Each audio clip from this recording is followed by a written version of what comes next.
My name is St. Patrick of Ireland. My name was not always Patrick, however.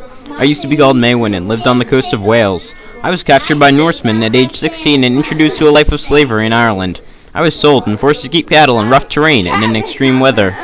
But I didn't lose faith in God. I prayed every day and sacrificed as much as I could to my Creator.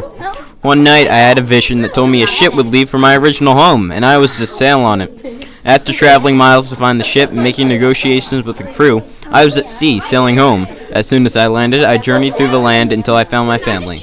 After a few years at home, God sent me another vision, telling me that I was being called to become a bishop. I ventured to the heart of the Roman Empire, became a citizen, and met with Pope Celestine, who ordained me a bishop, gave me my new name, Patrick, which is Latin for nobleman.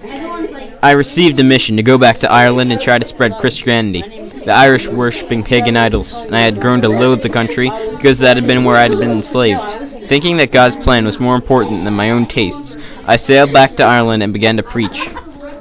I forgave sins and started orders of monks. The pagan lords weren't happy that a foreigner was converting people to some exotic religion. One man was able to levitate off the ground by calling on the powers of his false god, but by my praying to the one true God, he fell out of the sky and came into contact with a rock formation, killing him instantly. That was just one of the deeds that I did to prove that God was more powerful than any idol, but that was one of the most famous. I now had legions of followers in every corner of the country. Churches were built because of my intercession, and even though I was challenged by even more pagan lords, I persevered.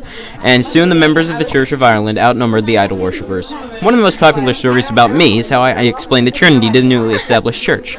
I picked up a shamrock and said that even though there are 3 leaves, it's still one plant. The Trinity has 3 people and 1 God. It is also said that I chased all the snakes out of Ireland. Snakes are symbols for the pagans that once dominated the country. I died of old age and was buried at Ulster. My feast day is March 17th.